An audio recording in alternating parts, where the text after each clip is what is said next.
Hello বন্ধুরা, আমরা এখন এই থ্রিলার 4Vটা টেস্ট রাইড দিব। বাইকটা রেডি করা হচ্ছে। এর আগে আমরা কারিজমাটা টেস্ট রাইড দিচ্ছি। কারিজমার ভিডিওটা না দেখলে ওটা দেখে নিয়েন। বাইক কারিজমাটা ভালোই মনে হয়েছে। এখন আমরা থ্রিলারটা দিব, যেহেতু থ্রিলারটা কেমন লাগে। থ্রিলারটা সামনে KYB সাসপেনশনটা, বাইকটা খুব ময়লা হয়ে আছে, খুবই ময়লা হয়ে আছে বাইকটা।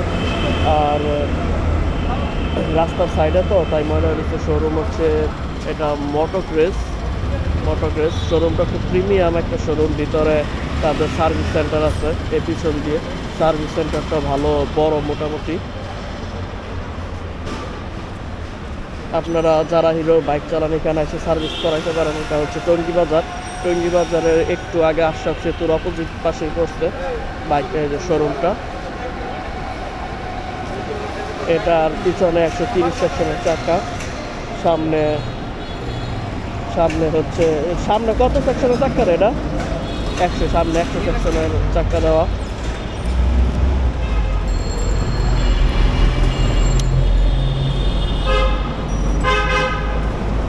সামনে হচ্ছে 100 সেকশনের চাকা। ওকে, হ্যাঁ বাইকে তেল নাই তো আমরা এটা আগে তেল বইরা নিব।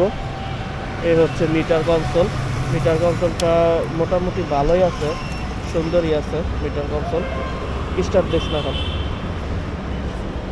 ABS আছে সামনে, এটার দিকটাও ভালোই বড়। এটার আপসাইড ডাউন সাসপেনশনের কারণে বাইকটার লুকটাই পুরো চেঞ্জ হয়ে আসে। আর এটার ফ্রেম হচ্ছে ডায়মন্ড টাইপ ফ্রেম। দেখেন ফ্রেমটা কত চওড়া। এই ফ্রেমটা চওড়া হওয়ার কারণে ওনারা বললো কন্ট্রোলিং অনেক ভালো হয়। আমরা এখন টেস্ট ড্রাইভ দিয়ে দেখবো যে আসলে কি কন্ট্রোলিং ভালো নাকি। আচ্ছা ভাইয়া,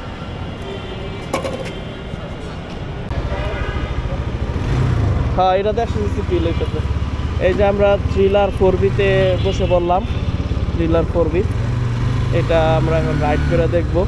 তেল ছিল না, পরে তেল বইরা দিল শোরুমের লোকেরা। দেখি এটা চালায় কেমন, আপসাইড ডাউন সাসপেনশন কেমন ফিডব্যাক দেয়। নজরুল, এটার আপসাইড ডাউন সাসপেনশন আছে মোটামুটি ভালোই আছে, এত খারাপ নয়, কিন্তু স্মুথ। ইঞ্জিনটা অনেক রিফাইন রে। দেখ এটাও 10,000 পর্যন্ত যায় বন্ধুরা। এটার RPM 10,000 পর্যন্ত হিট করে এটার RPM। যদি আমি টান দিয়ে দেখি, না ভালো টান আসে। ব্রেকিংও ভালো, ওইটার মতোই ব্রেকিং বন্ধুরা, ওইটার মতোই বলবো আমি বাইকের হিসাবে। ব্রেকিংও ভালো, খারাপ না ব্রেকিং। হর্নের সাউন্ডও মোটামুটি ভালো, কন্ট্রোলিংও মোটামুটি ভালোই লাগতেছে বাইকটা। এটারও ওই সেম প্রবলেম, টাঙ্কিতে ভাইব্রেট করে আর হ্যান্ডেও ভাইব্রেট করে হালকা।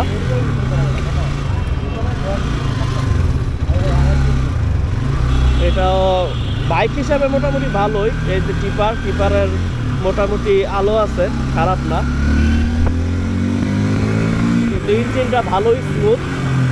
বডিতে হালকা ভাইব্রেট করলেও ইঞ্জিনটাই স্মুথ। আপনারা ভাইব্রেশন 6000 RPM এর পর থেকে ভাইব্রেশন পাওয়া যাবেন বাইকের মধ্যে। ভাইব্রেশনটা ফিল হবে ট্যাঙ্কিতে, আর হ্যান্ডেলে হালকা ভাইব্রেশনটা ফিল হবে। কিন্তু ব্রেকিং অস্থির, ব্রেকিং 100তে 100 দেওয়া যাবে, একদম 100তে 100 দেওয়া যাবে ব্রেকিং। সাসপেনশনও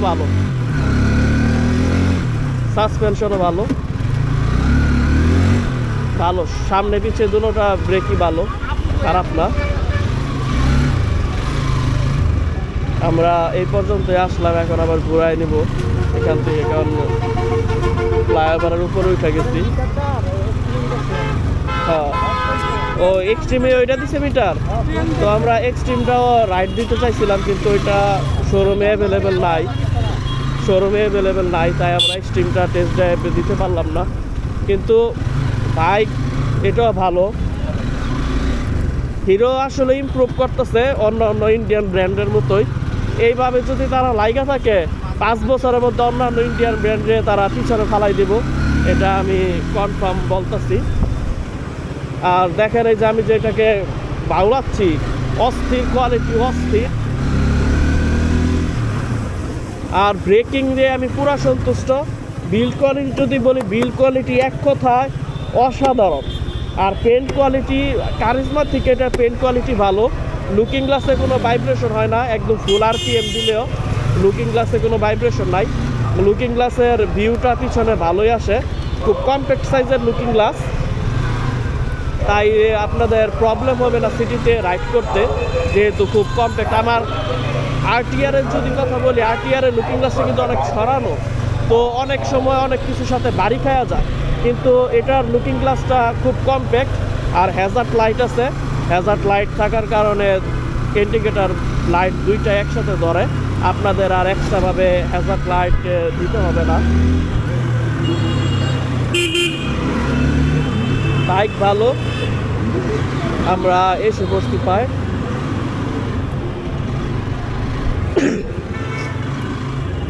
আমরা এই যে হ্যাজার্ড লাইটটা এখন অফ করে দিলাম। সুইচ কোয়ালিটি যদি বলি, সুইচ কোয়ালিটিগুলো মোটামুটি ভালোই আছে, খারাপ না। এই প্রাইস হিসাবে ভালো। 1,35,000 টাকা ডাউন পেমেন্ট দিয়ে কিস্তিতে বাইকটা নিতে পারবেন আপনারা।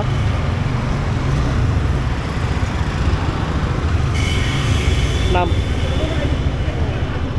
আর গিয়ার শিফটিংয়ের যদি বলি, গিয়ার এটাতে কোনো স্লিপার ক্লাস নাই, কিন্তু গিয়ার মোটামুটি কি আছে, এটাতে খাড়া করা মতো এমনি।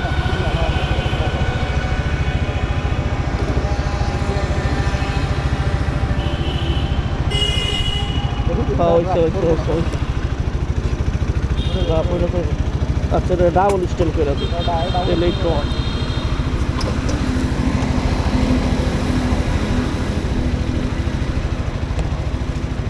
এই হচ্ছে বাইক।